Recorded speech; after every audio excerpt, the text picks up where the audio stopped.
चुकी है। 28 लोगों की जान जा चुकी है और कई लोग अभी भी जिंदगी और मौत से जूझ रहे हैं। यह उस गुजरात में हो रहा है जहां पर घोषित तौर पे शराबबंदी है। वहां तो शराब बिकनी नहीं चाहिए, लेकिन नकली शराब बेचने का धंधा कौन से लोग कर रहे हैं? किनके संरक्षण में यह धंधा चल रहा है? कौन से लोग हैं जो नकली शराब का धंधा गुजरात के अंदर चला रहे हैं? करोड़ों रुपए का हिस्सा, करोड़ों रुपए की अवैध उगाही वहां पर मौजूद सरकारी तंत्र, वहां की सरकार को पहुंचता है और जिसके बाद यह अवैध शराब का, नकली शराब का धंधा चलता है। और यह पहली बार नहीं हो रहा है गुजरात में। पहले भी कई मामले ऐसे हो चुके हैं जिसमें लोगों की जिंदगियां गई हैं, जान गई है। दिल्ली के अंदर आज इसी के कारण नई आबकारी नीति का विरोध कर रहे हैं लोग, क्योंकि दिल्ली में अरविंद केजरीवाल जी की सरकार ने, आम आदमी पार्टी की सरकार ने नकली शराब का धंधा बंद कर दिया, अवैध शराब का धंधा बंद कर दिया। यहां पर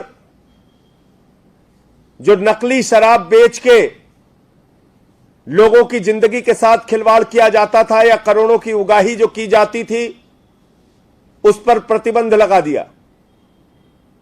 इसलिए इस नई आबकारी नीति का विरोध आज भारतीय जनता पार्टी कर रही है। और दिल्ली के अंदर जितने भी ठेके मिले थे, किसी पे सीबीआई, किसी पे ईडी, किसी पे आईटी, सरकार को परेशान करके बहुत सारे यहां पे शराब के ठेके बंद हो गए। आज के समय में कुल 464 ठेके हैं शराब के जो दिल्ली के अंदर चल रहे हैं।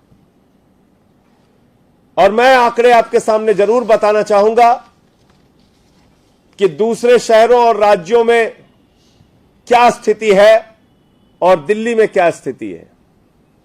अगर हम बगल का शहर गुड़गांव लें तो गुड़गांव में 4161 लोगों की आबादी पर एक शराब की दुकान है।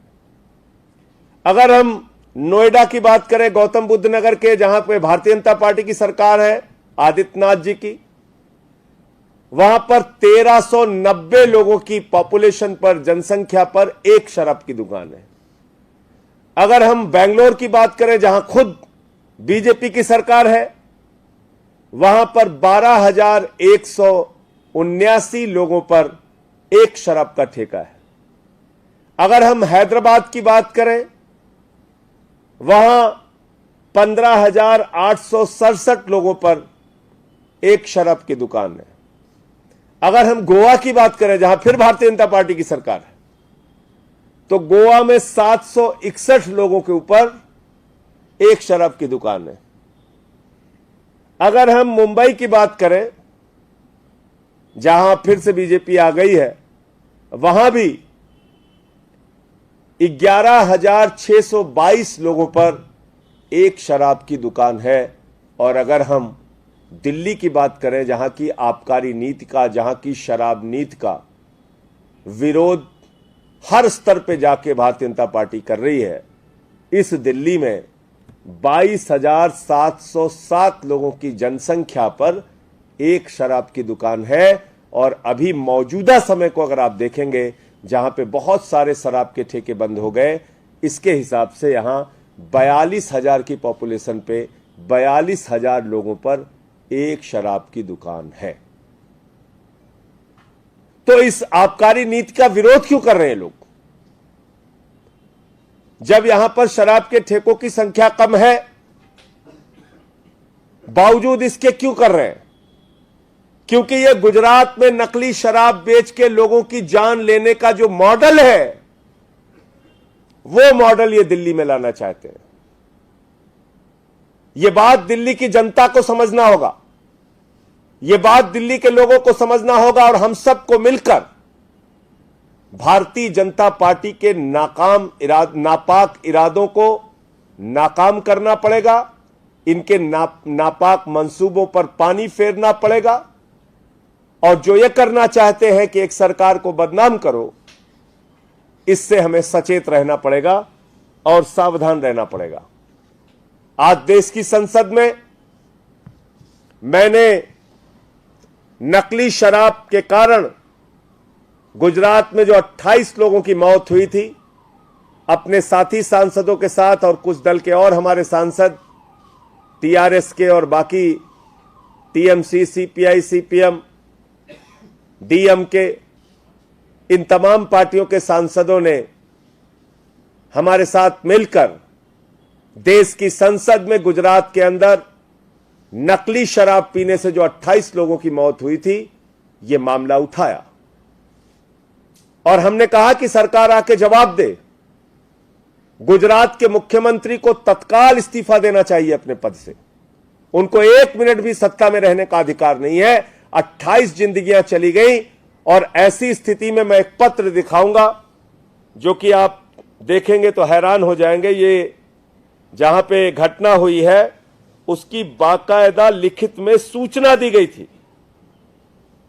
वहां की ग्राम सभा के द्वारा इस बात की शिकायत की गई थी कि ग्राम पंचायत ने इस बात की शिकायत की थी कि आप ये नकली शराब का धंधा बंद कराइए। ये वो चिट्ठी है, गुजराती में है, किसी से भी आप ट्रांसलेट करा सकते हैं।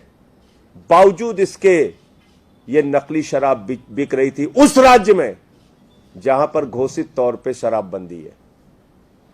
ये चिट्ठी है, इसकी कॉपी भी आपको दे दी जाएगी और ये साफ तौर पे इसमें जो लिखा है, क्योंकि गुजराती में है, मैं आपको बता दूं कि रोजित गांव में शराबबंदी की अपील करने के लिए यह किया गया है। यह चिट्ठी लिखी गई है, इसकी कॉपी मैं आपको दे दूंगा।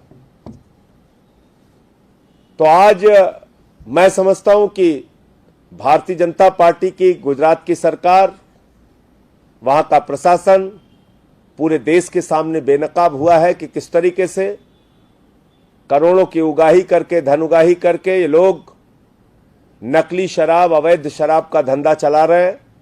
और ऐसा इनके हर राज्य में होता है। उत्तर प्रदेश में भी हमें याद है, अलीगढ़ में 105 लोग मरे थे 1 साल पहले अवैध शराब पीने से, और वो सरकारी देसी शराब के ठेके से शराब लेके मरे थे वो लोग। आपको याद होगा, करीब करीब 115 लोगों की जान गई थी उसमें।